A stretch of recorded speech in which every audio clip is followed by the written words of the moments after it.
You're Locked on the New York Rangers, your daily podcast on the New York Rangers. Part of the Locked On Podcast Network, your team every day.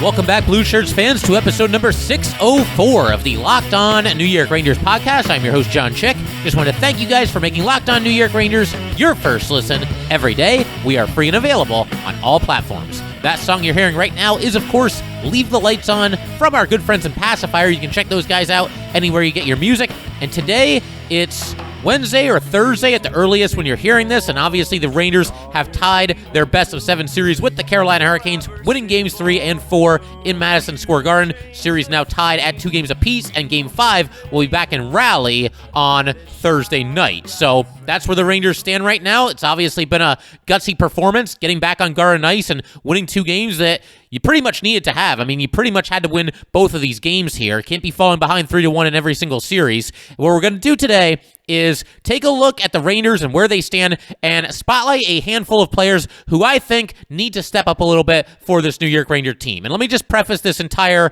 list by saying, and it's not even really a list per se, it's not a ranking or anything like that. Like I said, just a collection of players that I think have a little bit more to give for the New York Rangers. Nobody that I'm going to talk about here has been like a complete ghost or completely worthless or anything like that. They've all had their moments where they've contributed here and there, but just a handful of players, like I said, that I'm going to challenge to take their game to the next level, which is something that the Rangers really might need if they're going to pull out this series win. I realize a lot of us are feeling really, really good right now after these 2 wins in New York. As well, we should be. We should believe in this team. We should be confident in this team, but this series is a long, long way from being over. The Rangers are up against an outstanding Carolina Hurricanes team. The Canes still have home ice advantage for what's basically become a best-of-3 here, and the Canes have yet to lose a game on their home ice this entire postseason. So we'll get to all that in just a second.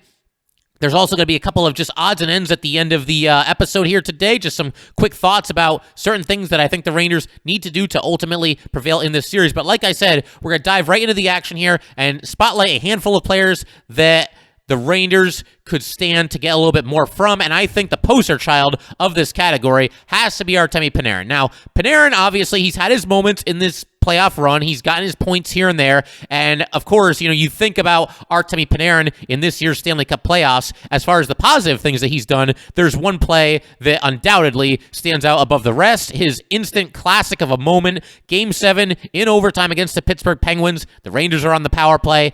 Time is dwindling in said power play. Panarin skates toward the net, just lets it fly, and puts it into the net and sends the Rangers into the second round of the Stanley Cup playoffs. That is already an instant classic moment as far as, New York Ranger history when it comes to the playoffs. A Game 7 overtime winner. It does not get much bigger than that. He now joins Stefan Matteau and Derek Stepan in that category.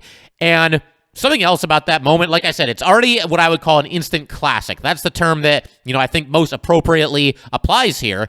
But that play has a chance to become absolutely iconic if the Rangers are somehow able to continue this run, continue their march through the Stanley Cup playoffs, and lift the Stanley Cup over their heads when it's all said and done. There is a long, long way to go as it pertains to the Rangers actually doing that. But again, that play has a moment to be just completely frozen in time, just an iconic moment, not just in Ranger history, but in NHL Stanley Cup playoff history as well. But as far as Panarin, I think he's looked a little bit better in these last couple of games. He was actually held off the score sheet last night in Game 4, but there have been a couple different instances where, Panarin carries the puck across the blue line, which in and of itself is not an easy thing to do against this Carolina Hurricanes team, but he'll do that thing where he's kind of moving up the left side, stick handling quite a bit, gets the defenders back on their heels, and, oh God, what's he going to do? Is he going to shoot? Is he going to pass? You can tell there's a little bit of trepidation on the part of the Carolina defenders when Panarin is doing this, and that's a good sign that Panarin is getting close to, finding his A game. And again, I still think it's possible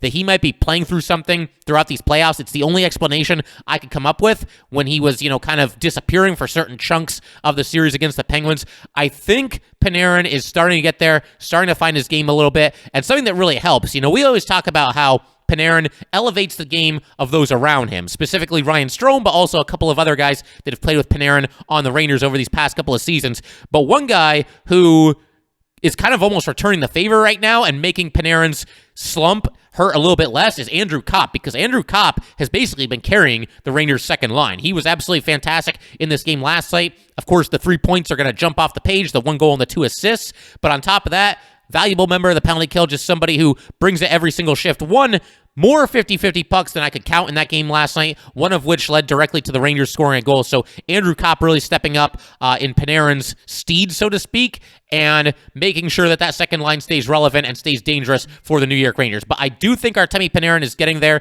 He's just got to trust himself a little bit more, and I like the fact that it does seem like he's finally starting to shoot the puck a little bit more often. I mean, you think about Panarin and you think about him being a facilitator and somebody that's going to make these great passes to set up his buddies, which, I mean, he's done that so many times, really ever since he's come into the league and certainly since he's been with the Rangers. But Panarin last night ends up with 3 shots on goal, which is more than he's been getting. That was actually tied for the third most on the New York Rangers. Only Adam Fox and Chris Kreider had more shots on goal than Artemi Panarin. They each had 4. So Panarin's starting to let the puck fly a little bit, and that doesn't even take into account, a couple of shots that might have either gotten blocked or gone wide. So Panarin's getting there. I think eventually he's going to turn the corner and just have a monster game. Sooner or later, if the Rangers are going to somehow go all the way to the finals and win the Stanley Cup, that would be amazing. But sooner or later, Artemi Panarin is going to have to be at the absolute top of his game, where he's the guy that can really carry your team offensively. So he's getting there, but he's got more to give for the New York Rangers. I think we can all agree on that for sure. Sticking with the second line here, let's talk about Ryan Strome. Now, Strome, he ended up with an assist in this game, and we'll kind of take you guys through that goal in just a second here, because it's a goal that I did not talk about in yesterday's episode, our game recap episode.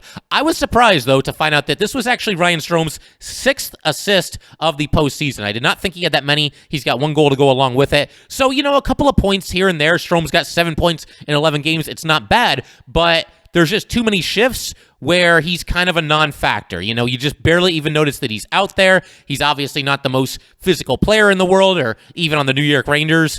He did have a pretty big hit in Game 3. It was actually against Jesper Foss, his former line mate. There was a play where the Canes had the puck in the corner. Strome came over, good, clean, physical hit, actually knocked Foss down to the ice, so a little bit uncharacteristic from Ryan Strome there, but that was obviously very nice to see. But yeah, Ryan Strome, he's got to just rediscover the magic with Artemi Panarin. What they do in the regular season, at times, over the past couple of seasons, has been nothing short of poetry. Those two just have phenomenal chemistry.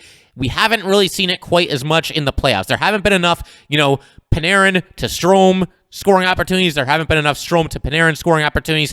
They just have to, get back to rediscovering that chemistry and just doing what they do in the regular season. I realize the playoffs are different. Everything's moving faster. Everything is more tightly contested. Teams step it up defensively, but when you look at some of the highlight reel goals that those two have linked up for over the past couple of seasons, there's no reason that we can't have at least 1 or 2 of them by, Game 12 of the Stanley Cup playoffs here, which is what we're going into in Game 5 here. So definitely looking for Ryan Strome to give the Rangers a little bit more than what he has. I think we can probably all agree on that. And in fact, in the game last night, he was actually credited, quote unquote, with 5 giveaways. So that's not great either. I mean, that stat can be a little bit fickle because, what exactly constitutes a giveaway and a takeaway. But yeah, if he's getting charged with 5 giveaways, gotta take better care of the puck for sure.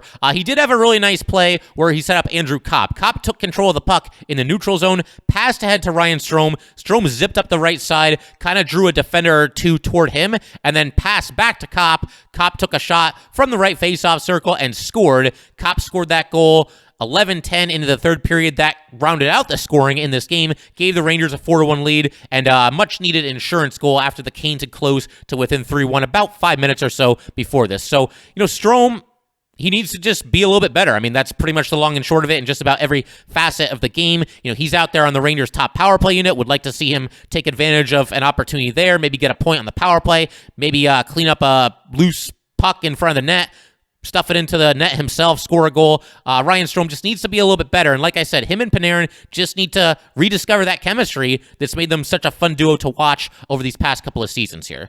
We're continue talking about some other Rangers that need to step up in the games to come in this series, and hopefully for the rest of what will eventually be a lengthy playoff run for the New York Rangers. We will get to all that in just a second, as well as a couple of other just notes, heading into Game 5, some other casual takeaways that I have. But first, just want to let everybody know that today's episode of Locked On New York Rangers is brought to you by Built Bar. I love brownies, but you know what I love more? Brownie batter. And you're in luck if you love brownie batter, because Built has a new creation, and this one is better than ever. The Brownie Batter Puff. You heard me right. This puff takes protein bars to a whole new level, and they're available right now on Built.com. Have you tried the Built Puffs yet? I'm not sure what you're waiting for. Puffs are a chocolate-covered marshmallow protein bar. That's right. Delicious flavored marshmallow covered in 100% real chocolate. With 140 calories, 17 grams of protein, and only 7 grams of sugar, Brownie Batter Puffs are the perfect pick-me-up for any day. All Built Puffs are covered in 100% real chocolate. That means that with Built, you can eat healthy and actually enjoy doing it. And they are made with collagen protein, which your body absorbs more efficiently and provides tons of health benefits. The Brownie Batter Puffs will have you completely forgetting that you are eating a protein bar. No need to pinch yourself. This is real life. Go to Built.com to get Brownie Batter Puffs right now. Go to Built.com, use promo code LOCKS15, and get 15% off your order. Use promo code LOCKS15 for 15% off at Built.com. All right, just wanted to thank you guys for making Locked On New York Rangers your first listen every day. For your next listen, check out the Locked On Now podcast, nightly recaps of every NHL game with analysis from our local experts. It is free and available wherever you get your podcasts. All right, we're going to go through 2 more players on the New York Rangers who I think have a chance to give the Rangers even more than they've currently gotten from them, and a chance to kind of take their game to a next level and really make an impact on this series. And the first of those 2 is going to be Alexis Lafreniere. Now, hold on a second, because I know some of you are going to hear this and think like, Lafreniere, why would it be Lafreniere? He's been one of the Rangers' best and most consistent forwards, really one of the Rangers' best and most consistent players, and I totally 100% agree with you if that's how you feel about this. But I do think Lafreniere, he's got a whole extra level that he can get to. We have seen him play some of his best and most consistent hockey during this Stanley Cup playoff run for the New York Rangers. He's very noticeable in just about every game. And I actually kind of thought about kind of doing like a 3-for-1 here and just making it Lafreniere and Kakko and Filipino. But when you look at the 3 of them right now, and all 3 of them have played well, we've talked about the success that the kid line has had thus far in the postseason. But when you look at the 3 of them, I think Lafreniere is the one who is just right there. I mean, he's right there on the doorstep of true greatness in this league. He's somebody who is slowly but surely kind of establishing himself as a player that you don't really like to go up against. We've seen a couple instances in this series. In fact, one was in Game 3 and one was in Game 4 where, the Canes took a run at Filipino and Lafreniere immediately stepped in there and began mixing it up with the player that, went after Chytil, delivered the hit, whatever it might have been. Game 3, it was either Smith or Shea. I know it was one of the former New York Ranger defensemen, and I know it wasn't D'Angelo. I think it was Smith.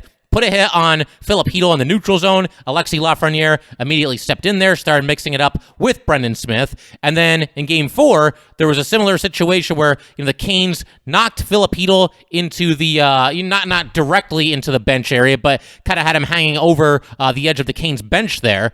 It was actually Andrei Svechnikov who was the perpetrator there, and Alexis Lafreniere immediately got in his face. And I thought they were going to get matching minors, Svechnikov and Lafreniere, but Svechnikov ends up taking the roughing penalty when he kind of went at Lafreniere after Lafreniere confronted him. So just again, kind of just becoming one of those sandpaper kind of players, one of those players that's not a ton of fun to play against. And on top of that, he was labeled as, a generational talent, and this is the best player that's come along in the draft in so many years, and this, that, and the other thing, right? One of the things that a lot of people raved about was his hockey IQ, and that has been on full display in this series. I want to take you guys back to Game 1 for just a second. There was a situation where Tony DeAngelo had the puck in the neutral zone, and Lafreniere basically just baited him. He made it look like DeAngelo had a pass back to his defensive partner. I believe it was Slavin, but in reality, Lafreniere was anticipating this pass all the way, and when DeAngelo went to make the pass, Lafreniere stole it clean in the neutral zone, gained the blue line, pass over to Filipino. Filipino scored the goal. That was the only goal that the Rangers scored in Games 1 and 2,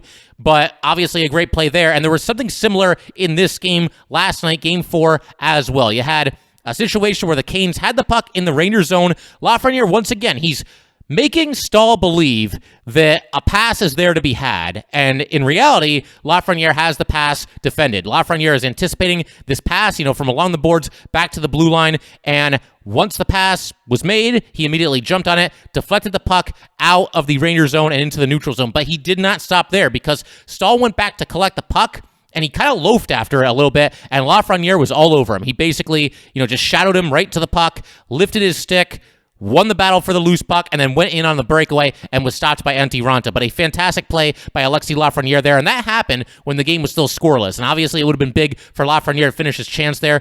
But I get the feeling, like I said, we are just scratching the surface in terms of what Alexis Lafreniere is capable of doing as soon as this current New York Ranger playoff run. I mean, we all know, or I think a lot of us at least believe, that he's going to go on to be a great player in this league, be a big, big part of this New York Ranger team for many, many years to come.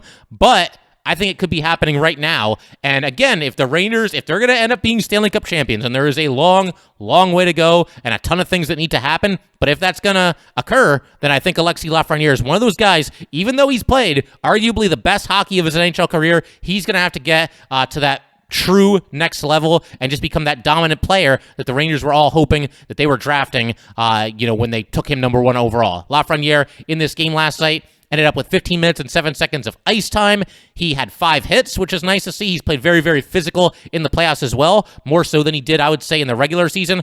Only the 1 shot on goal, 2 giveaways, and 2 takeaways. But Lafreniere, again, somebody who is just really knocking on the door, potentially, of superstardom in this league. And if you're a Ranger fan, which I assume most of you are, it cannot happen soon enough.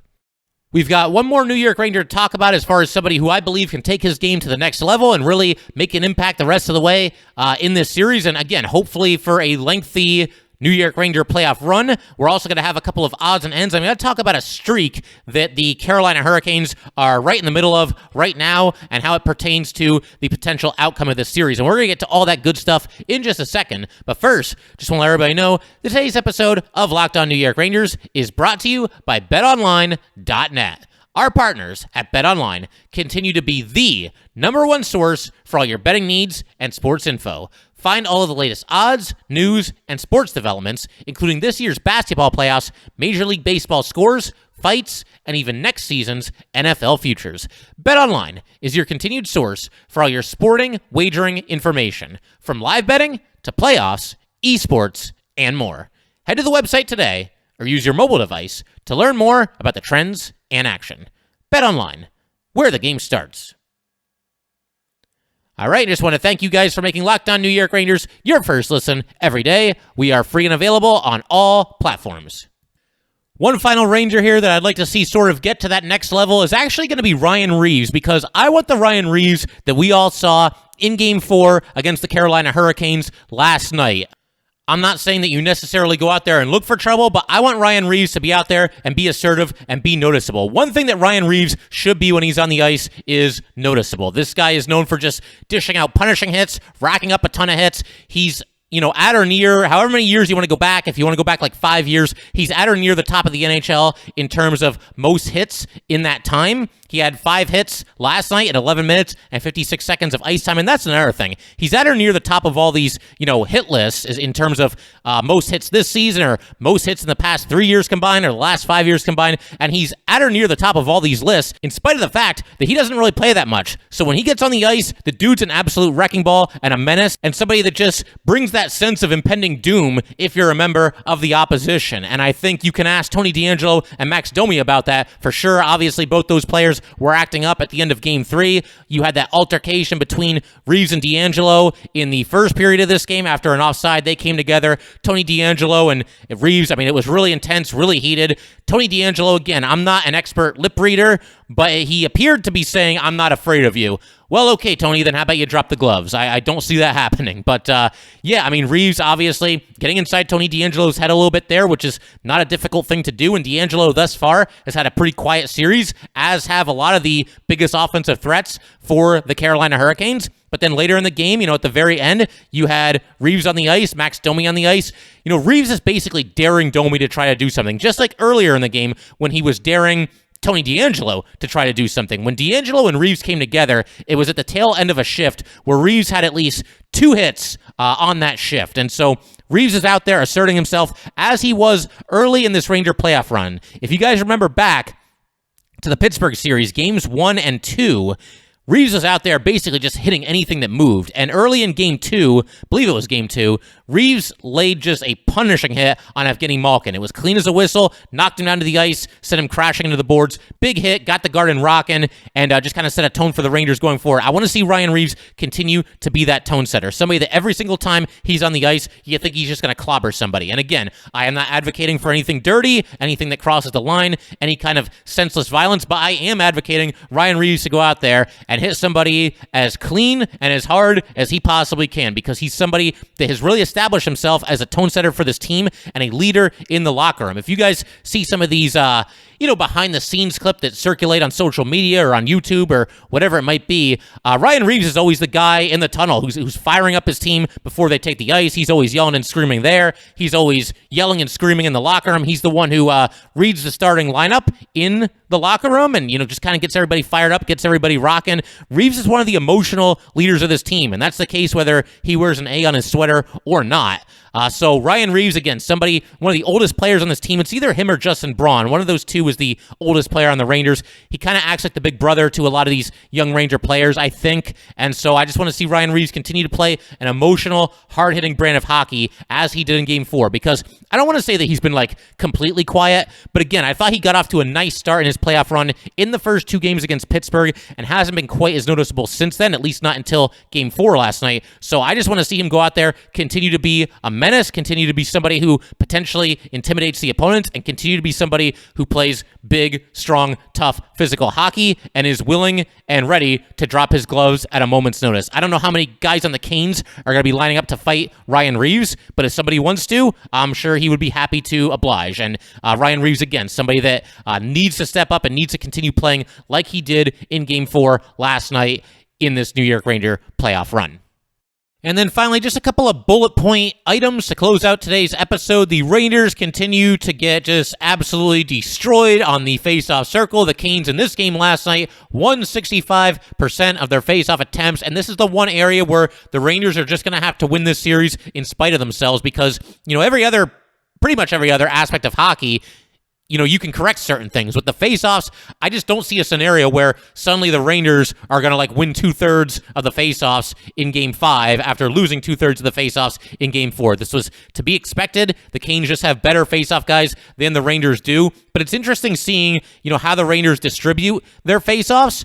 You had Andrew Copp. He ended up taking a good chunk of faceoffs for the Rangers in this game. He shares a line with Ryan Strome, and Copp is the better faceoff guy, and Copp was the one Ranger that won more than half of his draws. He won 56% of them. Something else that was interesting that happened is the Rangers took an icing in this game, and Philip Hedl and Tyler Mott were out there together, and I believe the third Ranger was Alexis Lafreniere. But obviously an icing means that the faceoff will happen in your zone, and what the Rangers did, Philip Hedl is not good on faceoffs. I think we can probably all agree on that for now. I mean, there was a game not too long ago where he actually won more than half of his draws in the postseason run here, but for the most part, Philip Hedl, not a good faceoff guy. So the Rangers, they didn't even have Hedl line up to take the faceoff when the draw was forthcoming in the Rangers zone. They just put Mott there, and Mott's not a center. He's not really a faceoff guy. He ended up losing this particular faceoff, but I do think it's pretty telling that the Rangers in this situation, rather than have Hedl take a defensive zone draw, they just said, what the hey, let's just put one of the wingers out there instead, and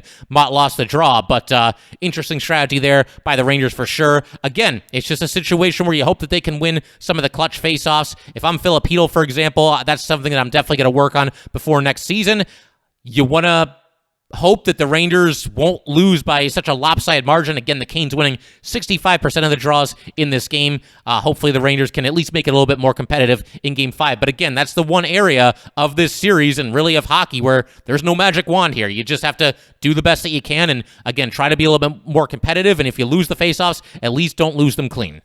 One other just bizarre storyline that's kind of been developing here, it actually pertains to the Canes more so than the Rangers, but the Canes last night set an NHL record, and it's kind of debatable whether you actually want this record or not because there's some good with it and also some bad with it as well. But let me explain. The Canes are, I believe, the only team, or there might be one other team in NHL Stanley Cup playoff history that has started its playoff run with 11 straight games that were all won by the home team. In the Canes' first round against the Bruins, that went 7 games. The Canes won all 4 of the home games. They lost all 3 of the away games, and thus far, through 4 games with the Rangers here, the home team has won every single game in this one as well. So the Canes, if you're keeping track at home, now 6-0 at home in the Stanley Cup playoffs and 0-5 on the road. Very bizarre because, you look at what they did in the regular season, and, the Canes, like a lot of teams in the NHL, a little bit better of a home record than an away record, but not to the point that you would necessarily expect something quite like this. The Canes in the regular season were 29-8-4 at home. They were 25-12-4 on the road. So, yeah, they're better at home, like I said, like most teams in the NHL tend to be, but not a dramatic, crazy split there. And lo and behold, they're dominant at home in the Stanley Cup playoffs and can't quite seem to get it together on the road. The Rangers are obviously going to have to buck this trend at a certain point because they can't advance to the Eastern Conference Finals unless they win at least one game in rally. And you hope that starts on Thursday night in Game 5. We'll see how it goes. Obviously, I think the Rangers are playing great hockey right now, and they've got a great shot at it. If they continue to play hockey as they did in Game 4, then it shouldn't really matter if the game is in Madison Square Garden, if it's in Raleigh, if it's on the moon. They should be able to beat anybody that they're playing, no matter where the game is being played, who has the home ice advantage. Because the Rangers, like I said, were absolutely fantastic in Game 4, their most complete win of the Stanley Cup playoffs. And one other thing that I wanted to talk about here, a lot of you probably are aware of this, but the Tampa Bay Lightning swept the Florida Panthers in 4 games, knocked the Panthers, the President's Trophy winners, right out of the playoffs. The President's Trophy continues to just be absolutely cursed, and so whoever wins between the Rangers and Canes, they will play the 2-time defending Stanley Cup champion Tampa Bay Lightning in the Eastern Conference Finals. And what's really crazy is the winner of this series between the Rangers and Canes will have home ice advantage against the Tampa Bay Lightning because the Lightning came in 3rd place in their division. They were a 3 seed. The Canes obviously won the Metro. The Rangers came in 2nd in the Metro, so the Rangers would have home ice if they get past the Canes here. Obviously, a lot still needs to happen, and this series is a long way from being over, but it's pretty crazy to think about, coming into the season where the expectations were. I think a lot of us were hopeful that the Rangers would be a playoff team. Maybe a couple of analysts had them in the playoffs, but I think a lot of people were skeptical, and a lot of people still are skeptical about just how good this New York Ranger team is. But the Rangers are now in a position, they are 2 wins away from hosting the Eastern Conference Finals. Yeah, it's an exciting time to be a New York Ranger fan, that is for sure. But that will pretty much do it for today, guys. Definitely looking forward to Game 5. Cannot wait to get back here and talk about it. But in the meantime, if you'd like to get in touch with this podcast, please send an email to lockedonnyrangers@gmail.com. Once again, that is lockedonnyrangers@gmail.com. And definitely give us a follow on Twitter as well, @LO_NY_Rangers. Once again, that is @LO_NY_Rangers. And again, anybody who has any stories to share from what they were doing, who they were watching with, how did they react when Artemi Panarin scored in overtime in Game 7 against the Penguins, that's probably going to be an off-season episode. I'm just going to read some of the responses from you guys. I've already heard a lot of great stories, some cool stories, some really funny stories, just some awesome stuff. But if you haven't done so yet, definitely reach out to me, share your story, or even take a broader look at that series. How were you feeling when they were down 3-1? Did you think they could get back into it? How did you feel when they were down 2-0 in Game 5 and facing elimination?